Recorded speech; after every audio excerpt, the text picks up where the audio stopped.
ओम शांति। 7 जुलाई 2026 के ईश्वरीय महावाक्य। पहले सुनते हैं मुरली के मुख्य पॉइंट्स। बाबा ने कहा, अभी तुम्हें पुरुषार्थ कर राजाओं का राजा बनना चाहिए। अगर आत्मा बाप को अच्छी रीति याद करती रहे तो वह सीधा अमर लोक में जाकर जन्म लेगी। इस मृत्यु लोक में उसका दूसरा जन्म नहीं होगा। तुम्हें योग बल से सारा हिसाब किताब चुकतू करना है। अगर कर्म भोग द्वारा हिसाब चुकता किया तो फिर ऊंच पद नहीं मिलेगा। फिर बाबा ने कहा, अभी तुम मेरी संतान बने हो। ये कभी मत भूलो कि आधा कल्प से जिस बाप को याद करते आए वह मिल गया है, तो कितना खुश रहना चाहिए। कभी रोना नहीं है। बुद्धि में रहे सब कुछ बाप का दिया हुआ है, हमें तो ट्रस्टी होकर संभालना है। लास्ट में बाबा ने कहा, मैं आया हूं तुमको गुलगुल बनाकर साथ ले जाने। तुमने ही मुझे बुलाया है। अब तुम्हें योग की कमाई में लग जाना चाहिए। कोई भी मित्र संबंधी, घर घाट या धंधा धोरी आदि को याद नहीं करना। तुम्हें तो पवित्र फरिश्ता बनना है। और अब सुनते हैं महावाक्यों को विस्तार से। मुरली का सार। मीठे बच्चे, तुम्हें नशा होना चाहिए कि हमारा बाबा आया है हमें विश्व का मालिक बनाने। हम उनके सम्मुख बैठे हैं। प्रश्न, कर्मों की गुह्य गति को जानने वाले कौन सा पुरुषार्थ अवश्य करेंगे? उत्तर, याद में रहने का, क्योंकि उन्हें पता है कि याद से ही पुराने हिसाब किताब चुकतू होने हैं। वे जानते हैं कि आत्मा अगर पुराने हिसाब किताब कर्म भोग चुकतू नहीं करेगी तो उसे सजाएं खानी पड़ेंगी और पद भी भ्रष्ट हो जाएगा। पुनर्जन्म भी ऐसा ही होगा। ओम शांति। बच्चों को अपार खुशी का पारा चढ़ता है जब देखते हो बाप दादा सम्मुख आए हैं, और यह भी बच्चे जानते हैं कि 5000 वर्ष बाद फिर से शिव बाबा ब्रह्मा तन में आया हुआ है। क्या करने? बच्चों को यह नशा चढ़ा हुआ है। सब बच्चे जानते हैं कि स्वर्ग का मालिक बनाने बाप आया हुआ है। हमको लायक बना रहे हैं। हमको तमो प्रधान से सतो प्रधान बनने की युक्तियां बार बार बता रहे हैं। युक्ति है बहुत सहज, बिल्कुल सहज याद बच्चों को सिखलाते हैं। अज्ञान काल में बाप को बच्चा होता है तो समझते हैं हमारा वारिस पैदा हुआ। तुम जानते हो इस समय बाप आकर हम बच्चों को अडॉप्ट करते हैं। यूं तो तुम सब शिव बाबा के बच्चे हो, परंतु बाबा अपना कैसे बनाए जो हमको सुना सके और हम उनसे सुन सकें। शिव बाबा इस ब्रह्मा तन से कहते हैं, मैं तुम्हारा बाप हूं, तुमको स्वर्ग का मालिक बनाता हूं। सिर्फ तुम्हारी आत्मा जो पतित है वह न मुक्ति में न जीवन मुक्ति धाम में जा सकती है। तुम सब एक बाप के बच्चे हो। सबको बाप की मिल्कियत लेनी है। ढेर के ढेर बच्चे हैं, वृद्धि होती जाती है, अडॉप्ट करते जाते हैं। हे आत्माएं, अब तुम मेरी संतान हो। अपने को रूह आत्मा समझो। हमको बाबा मिला है जिसको आधा कल्प याद करते हैं।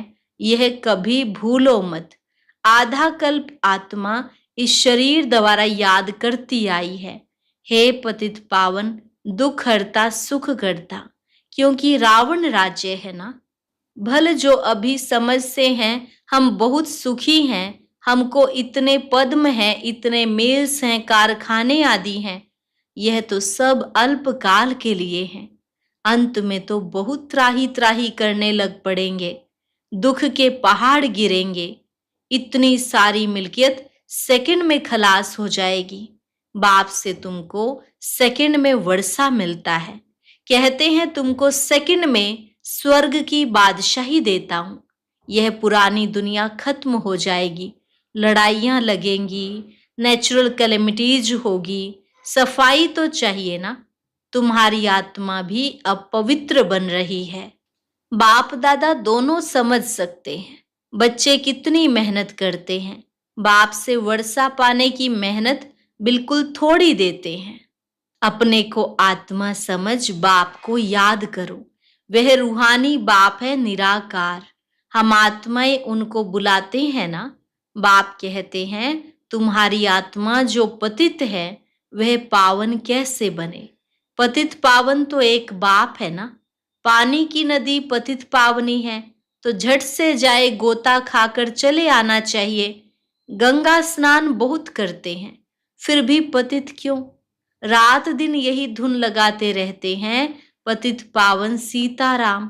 अर्थात सब जो भक्तियां हैं अथवा सीताएं हैं, सबका रक्षक एक राम परम पिता परमात्मा है। पतित पावन पतियों का पति वह है। वह जब आए तब आकर पावन बनाए। तो अब बाप कहते हैं मेरी श्रीमत पर तुमको चलना है और किसकी मत पर ना चलो। वह तो समझते हैं भक्ति से भगवान मिलेगा, जबकि भक्ति से भगवान मिलेगा तो ऐसे क्यों कहते कि भक्तों की रक्षा करने आएगा। भक्तों पर क्या आपदा पड़ी है जो रक्षा करेगा। रक्षा तब की जाती है जब कुछ आपदा होती है। बाप कहते हैं तुमने कितना दुर्गति को पाया है। वह है रौरव नरक। सब दुखी रोगी हैं। घर घर में देखो क्या लगा पड़ा है, दुख ही दुख। इसलिए पुकारते हैं बाबा हमारे दुख हरो सुख दो। भारत में ही सदा सुख था, अब दुख है। भारत की बात है। और खंड तो है ही अलग, वह तो आते ही बाद में है। कोई 60 जन्म, कोई इनसे भी कम जन्म लेते। 84 जन्म देवता धर्म वाले लेते हैं। तो इस हिसाब से आधा कल्प के बाद जो आएंगे उनको 84 से आधे जन्म लेने पड़ेंगे। ऐसे नहीं कि सब 84 का चक्र खाते हैं। मनुष्यों को तो जो आता सो बोल देते हैं। अब तुम बच्चे बाप द्वारा अविनाशी ज्ञान रत्नों की झोली भर रहे हो। रत्न तो बहुत वैल्यूएबल हैं। बाप समझाते भी बहुत सहज हैं। बाप कहते हैं तुम बुलाते आए हो, हे पतित पावन आकर हमें पावन बनाओ। तो बाप आए हैं। अब तुम समझते हो हम पावन बनेंगे तो स्वर्ग के मालिक बनेंगे।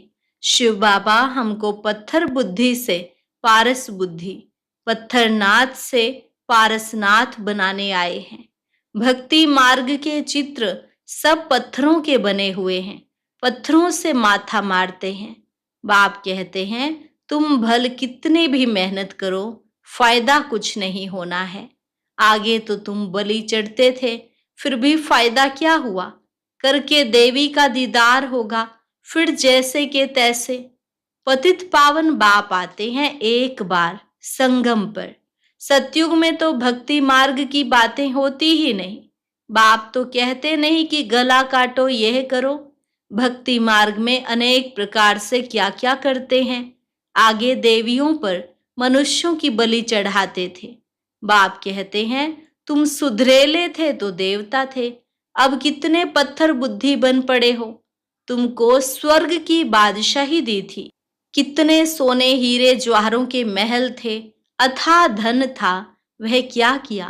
अब तुम कितने दुखी हो पड़े हो।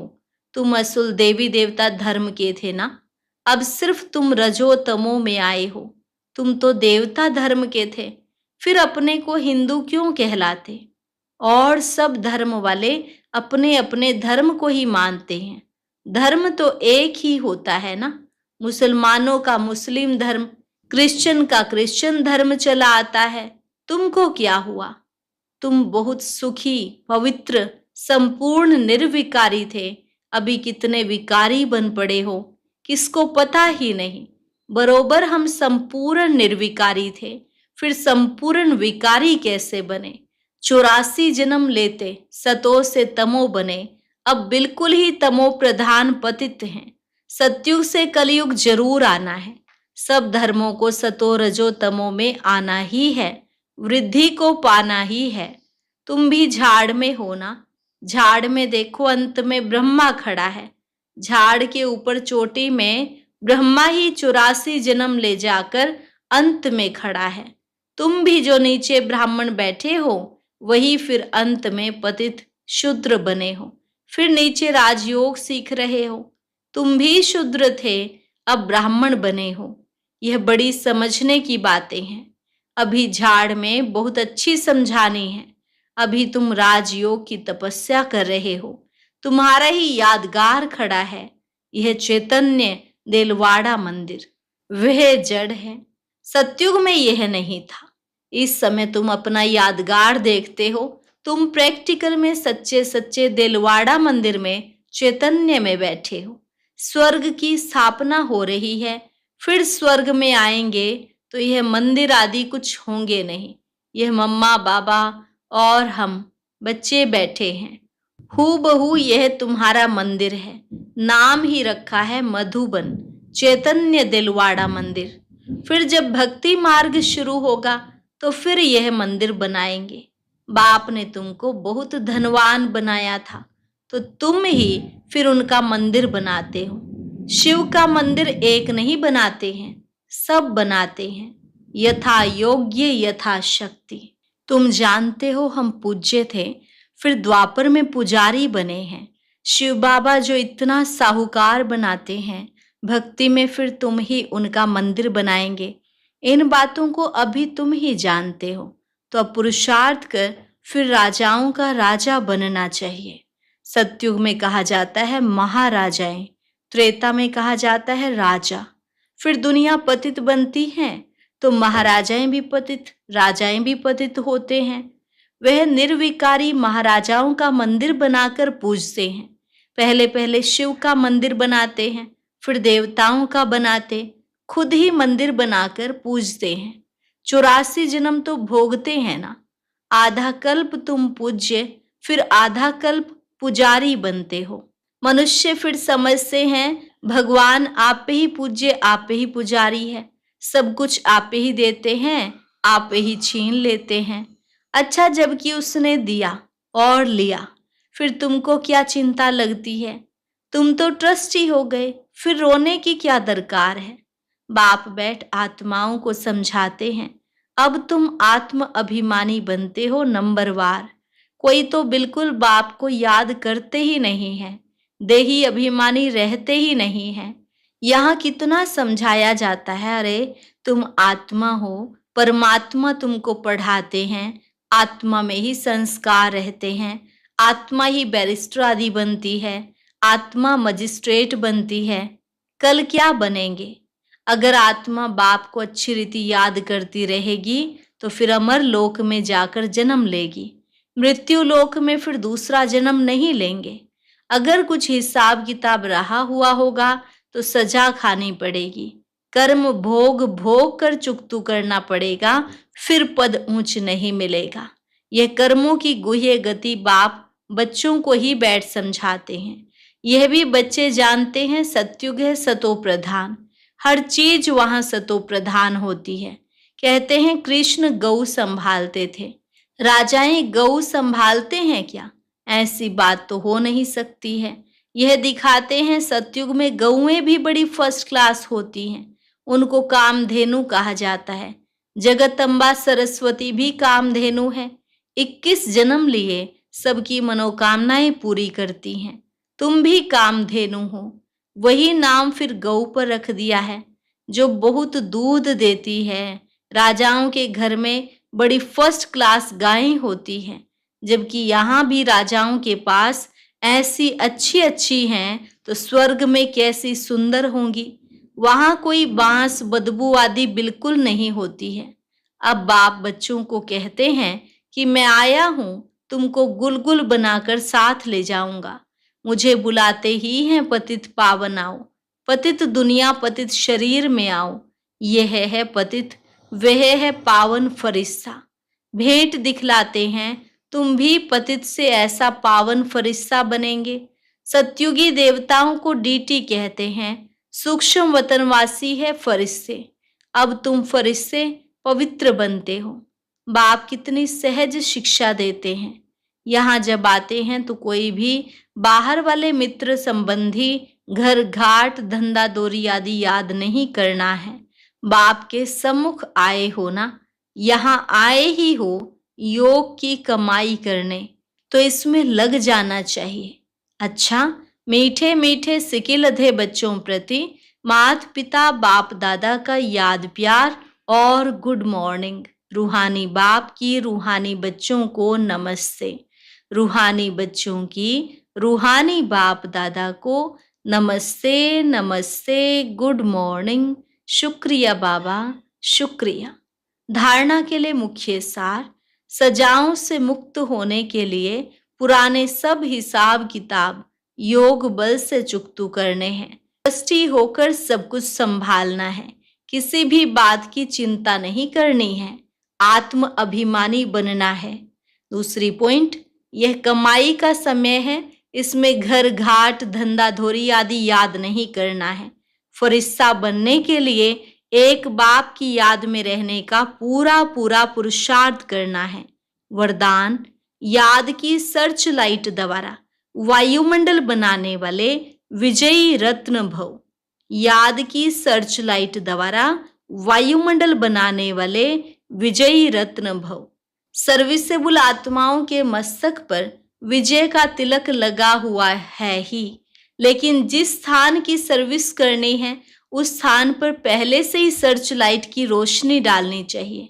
याद की सर्च लाइट से ऐसा वायुमंडल बन जाएगा जो अनेक आत्माएं सहज समीप आ जाएंगी।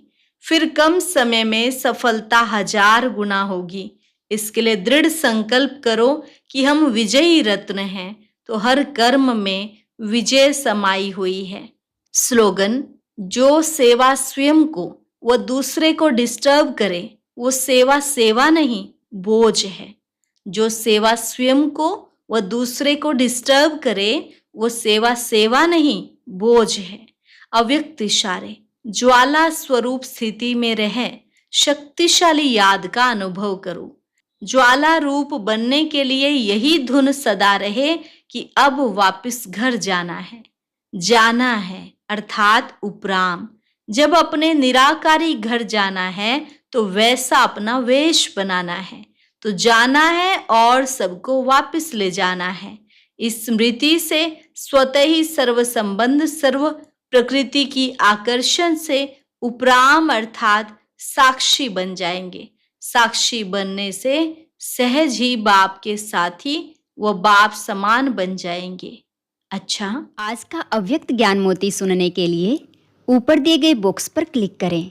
अगर बॉक्स दिखाई नहीं दे रहा है तो ऊपर जो कॉर्नर में शो लिखा हुआ है उस पर क्लिक करें।